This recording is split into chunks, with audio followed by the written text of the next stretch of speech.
I really miss all these people. I think about them all the time. I've been to most of the funerals. It's just hard to walk and cry too at the same time. Well, I think about a lot of friends I lost and left behind. Well, you try not to dwell on it. It's sometimes make me sick to think about it.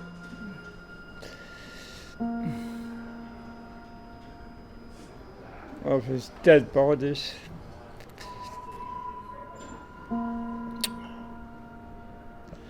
Anyway, I'm lucky to be here, that's for sure.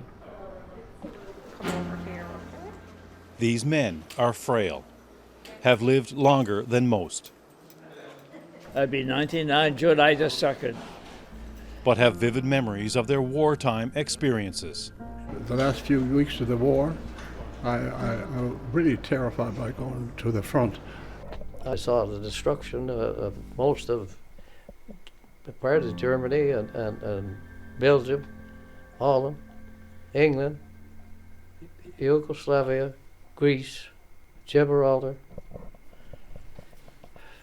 It was terrible over there for the first couple of years. And I took part in D-Day. It was tough. German fire brought down Allied soldiers, but others kept on. It was bad as ever, floating around, you know. It took weeks to clean all that up. Their first-hand accounts of the Second World War are jarring. The first U-boat we sank was near Judo, France. One was near Plymouth, England, and the other one near Bordeaux, France. We picked up some survivors and some dead bodies, and we buried them at sea the best way we could. It was rough at that time, and a mine exploded near the ship, and there were some dead casualties on the ship. Airplane overhead dropping bombs. It was like hell on earth, you know. But not all those memories are painful. We was anchored off the Statue of Liberty in New York Harbor, and there was a big celebration going on uptown, I'm telling you. High point of a ceremony, The day the Japanese surrendered. the nation's highest heroes of the war. Scenes like this are rare. A Second World War veteran, 96 years old. I come here every evening when it opens at 4 o'clock, me and a friend of mine. We stay here, all we have is 2 beer. I think the Legion would not function without him. You know, he's part of this Legion every day. He's here every day, still on the executive as a member, and we still listen to him. And because of all the things and all the experiences that he went through. For the second time in the lives of most of us, we are at war. When Great Britain declared war on Germany in 1939, it also meant an end to peace in Newfoundland, then a country run by a commission of government and suffering through years of hardship brought on by the Great Depression. Just as they had in World War I a generation before, they signed up by the thousands. Well, listen, everybody was going, you know, everybody was in this. That was the thing to do. More than 7,000 voluntarily enlisted in the British military, serving in artillery units, the Navy, and Air Force.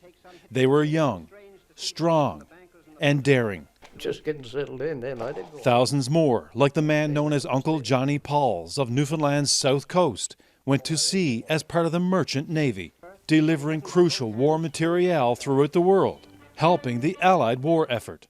And many more made their way to Scotland to serve in the Overseas Forestry Unit. Our war jobs, Newfoundlanders do well. Elmo Baird left Twillingate to do just that. He later joined the Air Force and traveled to many theaters of conflict. And there we were running supplies to Russians. And Did that for about 10 months. To police the Atlantic and see that no By one the time the war ended in 1945, some 22,000 Newfoundlanders and Labradorians were either directly or indirectly involved. More than 1,000 made the ultimate sacrifice. The survivors came home to a country changed by war.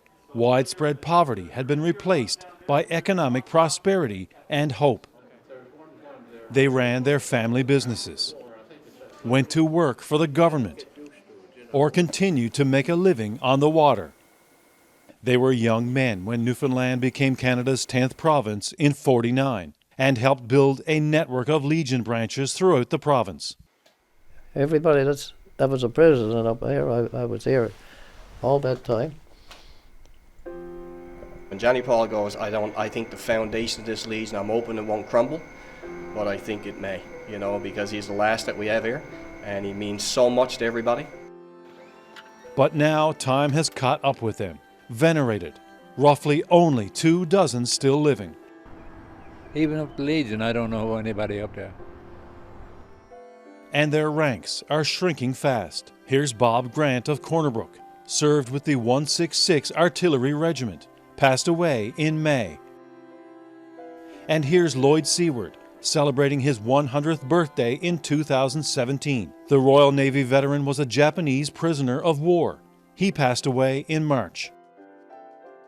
Right now, in the last couple of years, from the guys that we know and that we've interviewed, it seems that it's accelerating now, and that's to be expected. I mean, these guys are in their mid-90s, and it's unfortunate, but it's life. And with a pandemic sweeping the globe, the few survivors are once again living through massive social upheaval in their twilight years.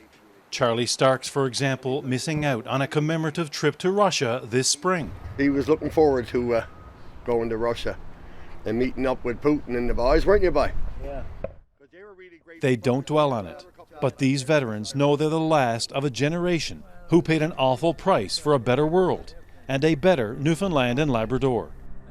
There's not many of you left, and the graveyard is out there now, full of your buddies. Yeah.